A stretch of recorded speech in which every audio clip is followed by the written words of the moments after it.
For those of you who didn't hear, he said as far as the recruiting goes, all skills are more than welcome. A buddy of us did it as far as volunteering, and it's really great. Excellent, thank you. Another question? Yes, ma'am. 2 questions. You gotta speak up, I'm gonna have to repeat it and I'll mess it up. Okay. First question, along 365 in different places along between here and Rome, signs have popped up that says emergency detours, A, B, C. What are they? Where are they going? What are they for? That's a great question. What she asked, did you guys hear? No. What she asked is up by 365. 365. There's the everywhere. emergency detour signs that say emergency detour route A, emergency D. Can you guys hear me over there? No. Okay. All right, the question was about the emergency detour signs that are out along various routes. In this specific area, they're detour A, B, I'm not sure what letters you're seeing.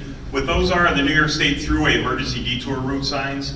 If the thruway were to close, as they get you off the thruway, they'll tell you to follow detour A or detour B. Follow those signs and it'll get you back to the thruway. Okay. Does that answer your question, ma'am? Yep, that was Excellent. the other part. Of that One more question, yes. Yep. A couple years ago, my sister was stuck in a milk truck on the thruway for a couple of days. What is the best course of action for her? To drink milk. The truck is empty. Did you get that question? What the question was a few years back, someone she knew got stopped on the thruway, stuck on the thruway in a milk truck For 3 days. for 3 days. That is a big thing that's being trapped. What should she do? A couple things come to mind. First of all, check the forecast before you go out there. If there's a big storm coming, you want to try to retime your trip. Now, obviously, delivering milk, that's not always possible, and we do understand that. If you're stranded in your vehicle, hopefully you've got one of these kits with you to keep in your vehicle. Emergency blankets, some basic supplies. Stay in your vehicle. There's some good information. There's a lot of stuff on the internet. You can find some information on that. How to survive in your vehicle like that. You want to run it periodically. Conserve your gas. Crack your windows. Make sure your exhaust pipe is clear of any snow. Try to keep your vehicle visible. When vehicles are stranded on the highway, people aren't going to come look for you. They're going to check on you. They'll bring you supplies if need them. They'll get you out of there and evacuate you if needed. But really, it's about preparedness. Try not to let yourself get in that situation. Check the forecast, have a go kit ready, and be ready for that. Excellent. Yes, ma'am. You're the one. Thank you. In central New York, we have a lot of dead zones, so cell phones and being able to use a cell phone doesn't work. And sometimes you have to get in your car and drive a few miles before you can find someplace. I think that's a real issue that we need to work on in the state, because if you're on cable, you can't make a phone call unless you have another landline as well. And That's a great point.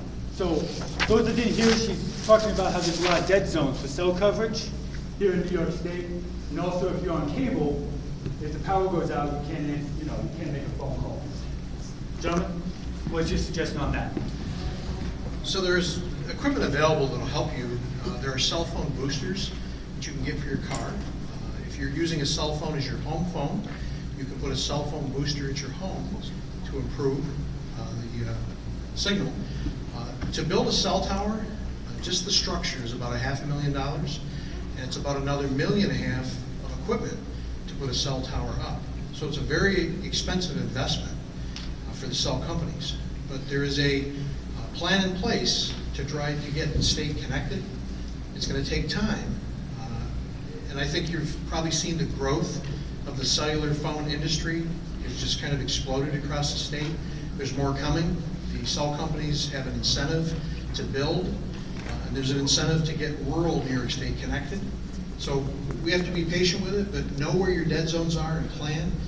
But you can get a booster that'll help a little bit. Thank you. Yes, ma'am. I was one of the residents in the flood of 2013, and we had no warning at all. We brought our animals upstairs, but we couldn't go back for like 5 days to get them. What can we do if it ever happened again somewhere else? That's a great question. What she asked is that during the flood, she took her animals upstairs. So then when they evacuated, they couldn't go back for 5 days. And because it happened suddenly, what to do in that situation? We lost a cat and a dog. That's heartbreaking. Well, like you mentioned, Staff Sergeant, have a plan for your pet too, some dog food, any medications, things like that, that you may have. You want to bring your pets, of course. The shelters that are set up across the counties are Red Cross shelters, and those people are here today. We were actually told not to. Well, they don't accept pets, they don't. But we have plans that we bolt onto their plans to address that. We work with Onondaga County and Oneida County to have supplies and equipment, cages, to be able to house pets in a building perhaps next door to the shelter. So we have plans for that, but bring your pet and have a plan for that pet. I think you make a great point where, as a society now, we put a lot more effort into going and having that plan in place, and it's always better to bring your pet with you than to leave your pet behind. I think that's really the takeaway. Even if you don't know exactly what you're going to do with your pet, leaving your pet behind, we wouldn't leave our brother, we wouldn't leave our wife or our husband. Our pets are part of our family. Excellent. That was a good question. Yes, sir. I have a question for Chief Salerno, Fire Chief Salerno, and I hope I'm not putting you on the spot, Chief.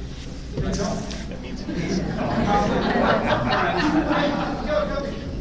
The city of Oneida has had in the past a pretty good emergency or disaster plan. It was put into use, I think, during the CSX derailment, and I think during the recent flood. And I have a two-part question. Is that being kept up to date is the first part, and the second would be, some of it is suitable for the public, some of it is more private information that really isn't suitable. Has any thought been given to posting that on the city website? Did everyone hear this question? Excellent. Chief? To my knowledge, there hasn't been any discussion, but that's a good point of getting it up on the city website. We'd obviously have to filter out all in that plan has all of the city contacts, phone numbers, how to get a hold of everybody. So that is kind of a work in progress, keeping that updated because folks change positions all the time. Is that everything, or did I miss something? I think that answered. Okay, pretty good. Yes, ma'am. I put a CPAP machine that has recording for the dog. What would be, and I don't have a way to plug it in without it. What would be the best way to do it? Excellent.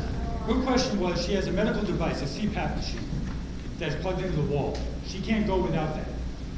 So she wants to know what a good suggestion for that is. That's a great question. Gentlemen? Whoever provides your electrical service, you should notify them that you have a piece of equipment that relies on electricity. That places you on a priority list. They do also have a supply of generators. How many, I don't know. But getting on that list is the first step, so that at least they know you're out there. I would definitely agree with him. A generator, let people know. Ma'am, you had a question? I'm sorry. Yes.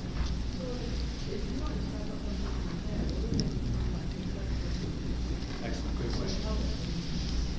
Excellent question. So what her question was, she has a friend who is stocked up on dehydrated foods and things like that for, meals.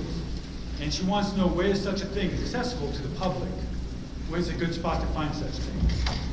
To find actually dehydrated foods? These ones were really special. They were given to him from the services, like they were in like aluminum pouches. You're talking about meals. The MREs, the meals ready to eat. There's a lot of different types of food out there. As was mentioned during the presentation, you can stock up on canned goods at home. Dehydrated foods that are used commonly by hiking and camping folks, you can find that at Walmart, any outdoor type store. The MREs, some of those you can find at Army-Navy type store. Some other camping and hiking stores will carry some of that. And then there's other products out there like heater meals that are catered more towards,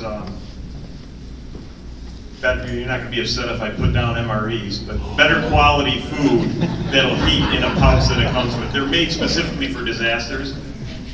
Again, a lot of research on websites. You can find a lot of links to vendors that sell that over the internet for you. Absolutely. I think that was a great answer. Use the internet. You can find all kinds of things. One thing to be aware of, though, is if you get dehydrated food, you need to add up water to do that. Make sure you include that in your measurements of how much water to get. Yes, sir.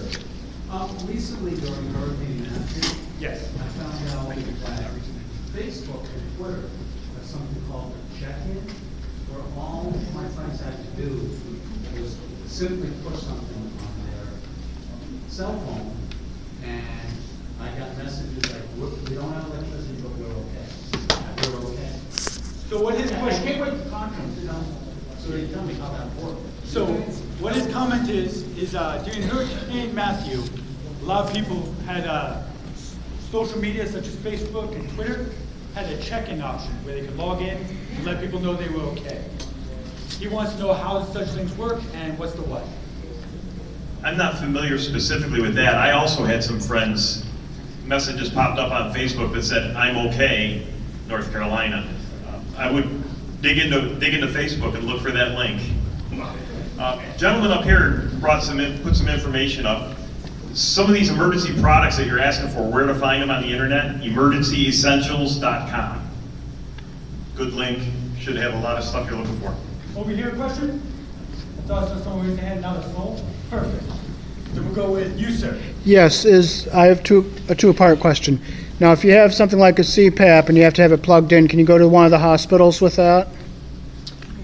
The question was, if you have a CPAP or some other medical instrument that has to be plugged in, can you go to the hospital with it? Will they accept you? Is that what you're saying? Right. To be able to, well, they certainly can't turn you away, I can tell you that much. I guess that's a question for the hospital, what provisions they have in place for people coming in mass. Mhm. I don't know. And the other thing, is the Carrier Dome one of the evacuation destinations? It is not one of ours. We have 12 shelters across the county that the Red Cross has already designated and set up with arrangements with those facilities. We don't publish where those are because we don't want people to go there only to find it closed or unavailable or floodwaters in between where you are and the shelter. So if there's a shelter open, we will announce it on our website. This handout, this trifold thing, is our county emergency management flyer. It has in there a lot of the website information, a wealth of information on a lot of the questions that have come up, including, I want to mention the smoke alarm projects that the county and the city of Oneida have in place. The table over there, right there, that guy will take your name and phone number, and if you live in the city, these fine guys will install a smoke alarm for you, free of charge. If you live outside the city, there's another list, and we provide free 10-year smoke alarms to your local fire department. So, And what about radio stations like WSYR, B1047, and Channel 9 News? Will they announce where the shelters are?